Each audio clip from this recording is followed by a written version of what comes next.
for was something I never, not in my wildest dreams, could have imagined possible 10 years ago.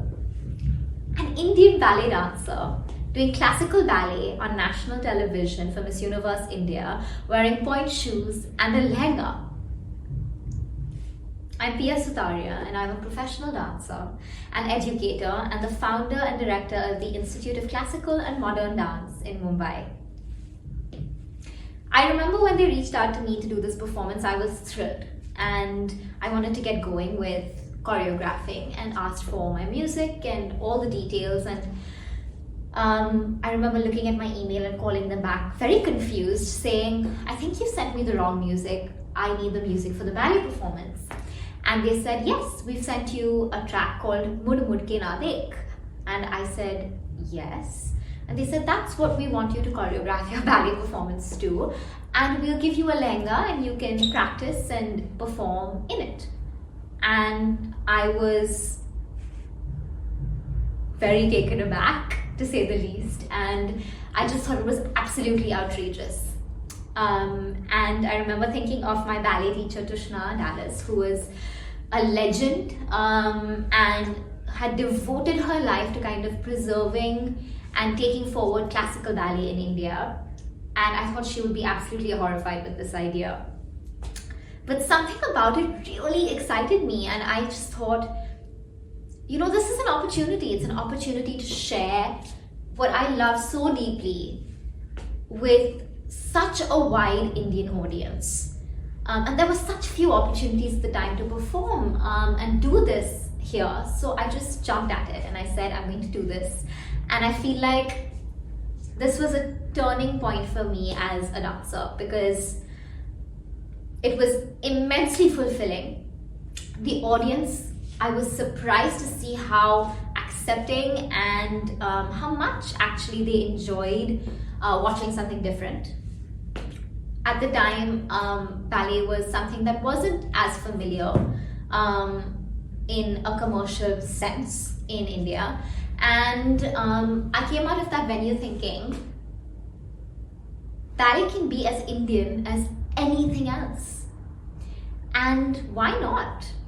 I mean, we're a country that took a sport like cricket, made it more than our own. We became exceptional at it. So why not do that with ballet? Growing up, loving ballet and loving musical theatre, two genres of performing arts that had no real viable career options, was a bit difficult in India. And I remember it was a musical, Billy Elliot, that inspired me to take on ballet. My mum took me to watch it in the cinema, and it was the story of this young boy who has this burning passion to pursue ballet, but lived in a time and within circumstances that it just wasn't accepted. A young boy doing ballet was not acceptable.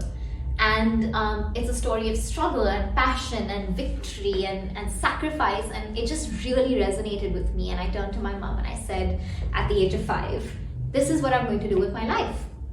This is it.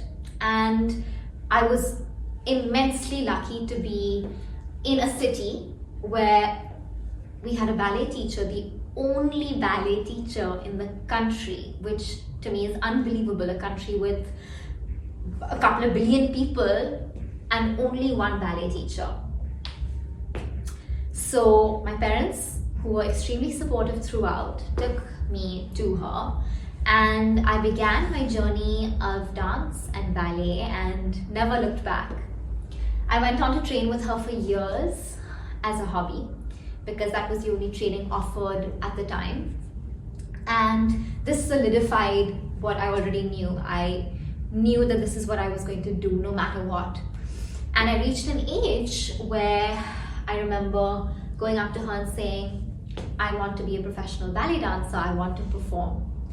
And she was incredible. She supported my dream and my passion immensely. She always said, Pia darling, you were born to dance, you have all the ability, the talent, the drive. But there came a time where she sat me down and she said to me that unfortunately, we live in a country where pursuing this dream of performance and ballet performance is not going to be possible for you, because we don't have the resources, the company, the opportunity for you to actually pursue it as a career. You could teach, but performance is out of the question for you in India, because you just haven't had the training that you need to pursue it internationally. And here there's just no opportunity. And I remember just hearing this, and I was heartbroken. And I think I just decided that I was going to keep going, because ballet gave me so much more than just dance. I'm still always the first person to enter a class or a room when I'm called in. I am 5 hours early when I go to the airport, because if we were 30 seconds late to ballet class, she would send us right back home. She kept reminding us that every time we entered the studio, it had to be our first and last time ever dancing. But most of all, I think what ballet gave me was the grit and determination to kind of get through any situation, any hurdle that was thrown at me, with poise and grace and dignity. So I trained and I trained, and then an incredible opportunity, a unique one, came my way, and it was the opportunity to pursue performance through contemporary dance with an international company.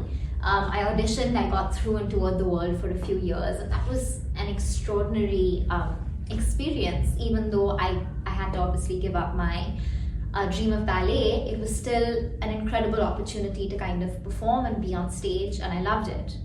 And I came back to India, and suddenly opportunities started presenting themselves to me to do solo ballet performances for all sorts of performances, events, shows. And I was thrilled, because my dream of finally doing ballet professionally in India was coming true. And this made me realize something really important. It made me realize that India is ready, and our time is now. I decided I wanted to take my career one step forward and pass on what I could, to carry on this lineage of mentorship that I had gotten so much from. And what I realized was that despite the opportunities in India increasing, the world shrinking with technology and social media, sudden access to videos, ballet movies through the internet and YouTube, there were still so many young girls and boys like me who had a dream to perform and dance, but had no formal structure or pathway to navigate the system. And I just really wanted them to have a shot. I wanted to inspire them. Most importantly, after teaching for 10 years, I realized that Indian students had so much going for them if they wanted to do ballet. They have natural musicality, natural ability, a really good sense of discipline. We had proven with 3 young Indian boys leaving and pursuing dance internationally successfully that we could do it.